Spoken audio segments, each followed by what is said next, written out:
Hello everyone. इस video में हम पढ़ेंगे कि पाइथन में ट्यूपल क्या होता है। हमने पिछले वीडियो में देखा था सेट क्या होता है और लिस्ट क्या होता है।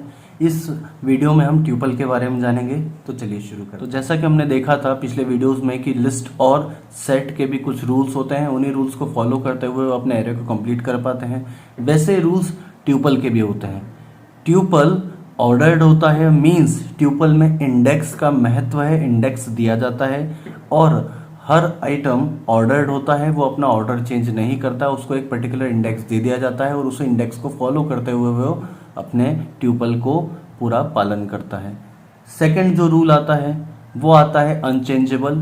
ट्यूपल अनचेंजेबल होता है, ये कभी भी चेंज नहीं हो सकता है। अगर आपने एक बार ट्यूपल को बना दिया है तो आप इसमें अब एडिटिंग नहीं कर पाएंगे, ये फिक्स हो जाता है। आपको इसका टाइप बदलना होगा फिर ही एडिटिंग हो पाएगी, अन्यथा नहीं हो पाएगी। तो ट्यूपल अनचेंजेबल होता है। थर्ड थिंग आती है कि ट्यूपल में डुप्लीकेट्स अलाउ होते हैं, क्योंकि ट्यूपल में इंडेक्स नंबर डला होता है तो हर किसी को इंडेक्स नंबर से पहचाना जाता है। भले ही वो सेम वैल्यू होगी पर उनका इंडेक्स नंबर अलग अलग होगा, जिसके कारण डुप्लीकेट्स में ट्यूपल को कंफ्यूजन नहीं होगा और सभी डुप्लीकेट्स वैल्यू इजीली रन हो सकती है। जैसे अगर आपने पिछले वीडियोस में देखा होगा, हमने एप्पल बनाना और चेरी को ऐड करा था। तो अगर मैं अपनी ट्यूपल में बनाना को 2 बार ऐड कर देता हूं तो दोनों बार जो बनाना लिखा है उन दोनों का इंडेक्स नंबर अलग अलग होगा। और अलग अलग इंडेक्स नंबर होने से अगर हमें किसी एक पर्टिकुलर बनाना वाली वैल्यू को कॉल करना है तो हमको उसका इंडेक्स नंबर बताना होगा और वो वैल्यू कॉल हो जाएगी। तो इसीलिए ट्यूपल डुप्लीकेट्स वैल्यू को भी अलाउ करता है। इसे हम प्रैक्टिकल के द्वारा समझेंगे तो और अच्छे से समझ में आएगा। तो चलिए अब हमारे कंप्यूटर पर हम इसे करके देखते हैं। सबसे पहले यदि आपको ट्यूपल बनाना है तो उसके लिए आपको लिखना होगा यहाँ पर उसका नाम। मैंने सपोज करिए ए दे दिया है, जैसे पिछले वीडियोस में दिया था। इक्वल लगाएंगे, उसके बाद यहाँ पर आएंगे पैरेंथेसिस। ट्यूपल को हमेशा पैरेंथेसिस के द्वारा डिक्लेयर करा जाता है। फिर यहाँ पर हम लिखेंगे एप्पल, कॉमा करके नेक्स्ट वैल्यू लिखेंगे बनाना, कॉमा करके थर्ड वैल्यू लिखेंगे चेरी। अब हम देखेंगे कि ये जो हमारा बना है ये एक तरह का ट्यूपल बन गया है। कैसे पता चलेगा? तो आप प्रिंट लिखेंगे और प्रिंट में टाइप फंक्शन चला देंगे और टाइप में लिख देंगे ए, जिसके द्वारा हमें पता चलेगा कि एक किस टाइप का एरे बना है। अब हम इसे रन करेंगे तो यहाँ पर आ रहा क्लास ट्यूपल, मीन्स हमने जो ए बनाया है वो ट्यूपल टाइप का एरे है। नेक्स्ट आता है कि यदि आप चाहते हैं कि अपने ट्यूपल में लेंथ को दर्शाना कि कितना बड़ा आपका ट्यूपल है, तो हमने पिछले वीडियोस में भी लेंथ फंक्शन चलाया था।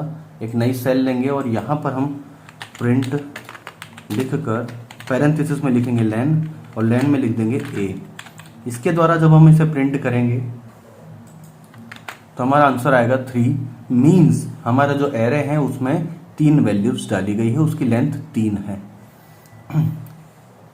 नेक्स्ट आता है कि यदि आपके पास सिंगल आइटम ट्यूपल है, मीन्स यदि आपके पास कोई ऐसा ट्यूपल है जिसमें केवल एक ही आइटम आपको ऐड करना है, तो उसके लिए आपको एक चीज़ का स्पेशल ध्यान रखना होगा कि जो एक आइटम आप ऐड कर रहे हैं उसके बाद आपको कॉमा लगाना आवश्यक है। कॉमा नहीं लगाया तो फिर प्रॉब्लम होगी। क्यों प्रॉब्लम होगी उसे हम देखते हैं। अगर हमने लिखा ए इक्वल्स, जो हमने अभी वैल्यू डिक्लेयर करी थी पैरेंथेसिस में,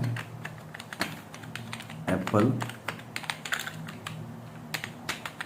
बनाना चेरी। अब यदि हमने यहाँ पर 3 का बनाया तब तक तो सब ठीक रहता है, बट अगर इसमें केवल एक ही कंटेंट डालना है आपको, तो फिर ये कॉमा जो आपने लगा रखा है एंड में, ये बहुत इंपॉर्टेंट चीज़ है। ये कॉमा, इसका आपको स्पेशली ध्यान रखना होता है। क्यों? हम देख लेते हैं कि हमने एक तो बनाया ट्यूपल सिंगल आइटम वाला और एक बनाया बिना कॉमा के। तो सपोज करिए मैंने यहाँ पर लिखा बनाना, इस वाले में मैं कॉमा नहीं लगा रहा हूँ, दोनों पैरेंथेसिस में आ रहे हैं तो दोनों होने तो ट्यूपल चाहिए थे, लेकिन ऊपर वाले में कॉमा होने के कारण वो ट्यूपल बनेगा, नीचे वाला ट्यूपल नहीं बन पाएगा। मीन्स ए तो ट्यूपल बनेगा बट बी नहीं बन पाएगा। देख लेते हैं। सपोज करिए मैंने प्रिंट करा टाइप और टाइप में मैंने लिखा ए और फिर यही प्रिंट करा मैंने टाइप और इस बार मैंने टाइप प्रिंट करा है बी का। अब जब हम इसे रन करेंगे तो पहला जो टाइप आया है वो आया है ट्यूपल, क्लास ट्यूपल लिखा हुआ रहा है यहाँ पर, और दूसरा जो टाइप आया है वो आया है स्ट्रिंग, क्योंकि जो बी है वो स्ट्रिंग बना है ना कि ट्यूपल। क्योंकि सिंगल वैल्यू तो है बट हमने इसके एंड में कॉमा नहीं लगाया था बनाना के बाद में, तो ये ट्यूपल नहीं बना है, ये केवल स्ट्रिंग बना है।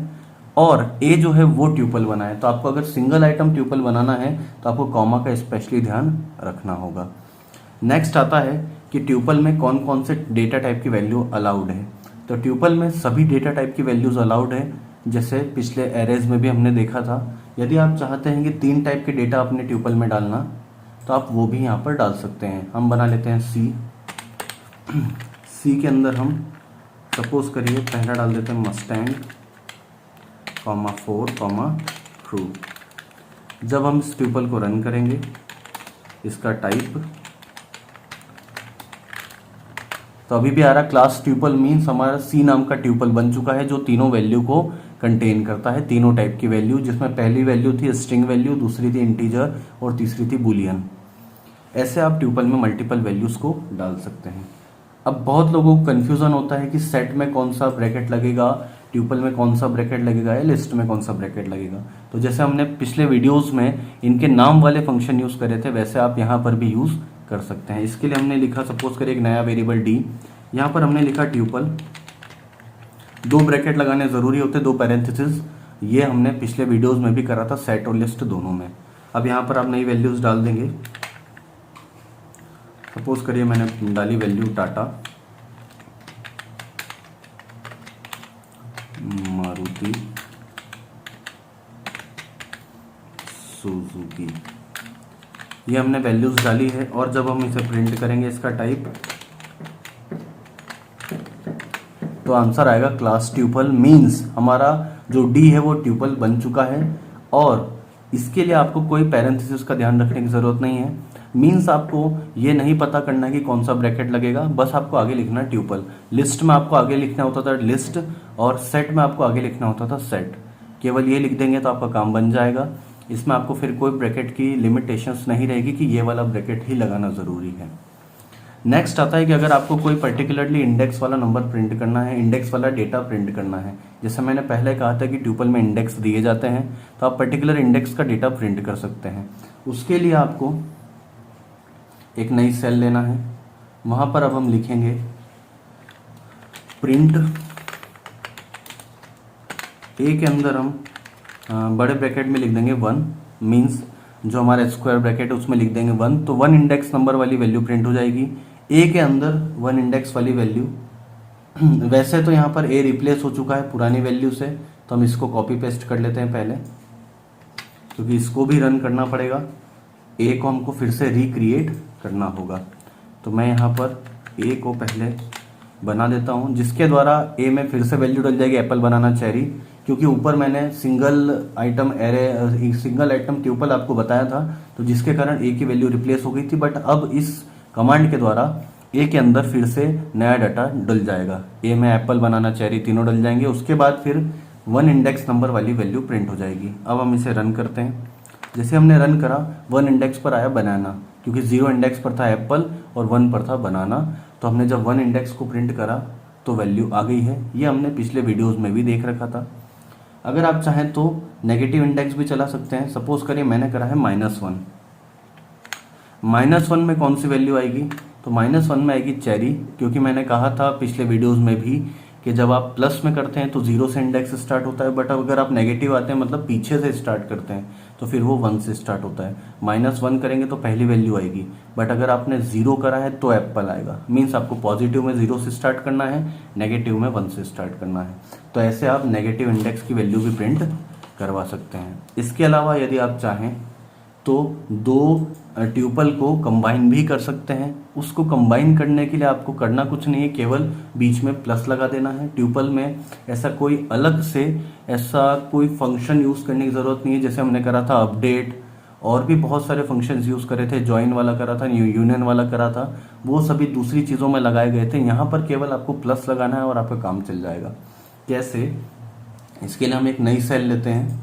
नई सेल लेकर यहाँ पर हम एक नया वेरिएबल लेते हैं ई के अंदर हम लिख लेते हैं a+d। तो मेरा ए वाला ट्यूपल था एप्पल बनाना चेरी, और डी वाला था टाटा मारुति और सुजुकी। अब ई को प्रिंट करवाते हैं हम। हमने जब ई को प्रिंट करवाया तो दोनों ट्यूपल जुड़ कर आ गए हैं, क्योंकि हमने ई के अंदर दोनों ट्यूपल का प्लस कर दिया था। इससे आपको आसानी रहती है कि आपको ट्यूपल में फिर कभी भी कोई सा भी नया फंक्शन लगाने की ज़रूरत नहीं है, आपको केवल बीच में प्लस लगाना है और आपका काम हो जाएगा। इसी जगह यदि आपको ट्यूपल को डबल बार प्रिंट करना है, मान लीजिए आपको एक ही ट्यूपल को 2 बार प्रिंट करना है, तो आपको फिर उसमें मल्टीप्लिकेशन लगाना होगा कि जैसे हमको ई वाले ट्यूपल को ही 2 बार प्रिंट करना है। तो उसके लिए हम क्या करेंगे, तो उसके लिए हम लिखेंगे प्रिंट और लिखेंगे ई मल्टीप्लाइड बाय 2। अब आप देखेंगे कि वो ही ई वाला ही ट्यूपल 2 बार रन हो गया है, क्योंकि हमने मल्टीप्लाइड बाय 2 कर दिया। अगर आप मल्टीप्लाइड बाय 3 करेंगे तो 3 बार रन हो जाएगा, क्योंकि आप 3 बार उसको करवाना चाहते हैं प्रिंट। इसके अलावा यदि आप चाहते हैं कि ट्यूपल के अंदर कोई सी वैल्यू को काउंट करा जाए मीन्स आपको ट्यूपल के अंदर देखना है कि वो वैल्यू कितनी बार आ रही है, उसका ऑकरेंस कितनी बार हो रहा है। तो उसके लिए अब एक नया ट्यूपल हम बनाते हैं, एफ ले लेते हैं यहाँ पर, और एफ के अंदर हम रैंडम वैल्यूज डाल देते हैं।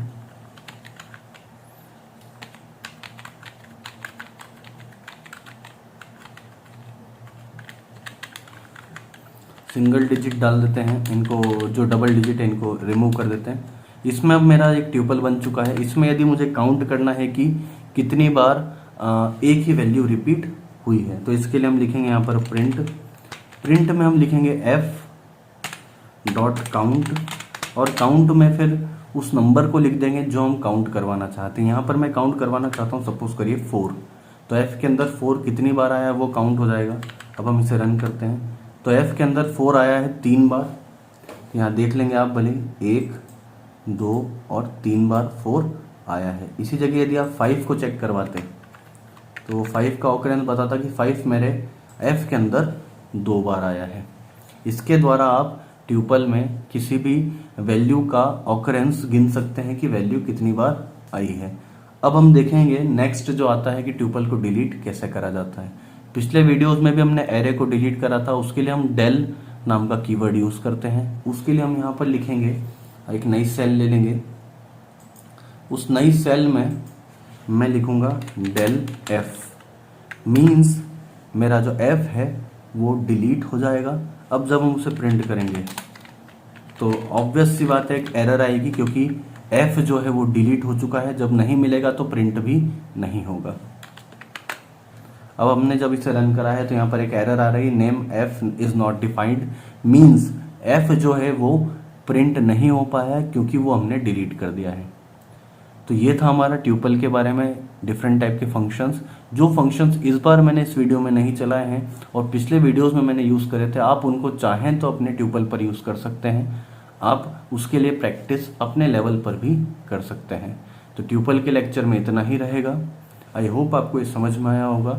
अगर समझ में आया तो लाइक, शेयर, कमेंट, सब्सक्राइब ज़रूर करिए और बेल आइकन को दबाइए ताकि आप फ्यूचर के और वीडियोस देख पाएँ। Thank you.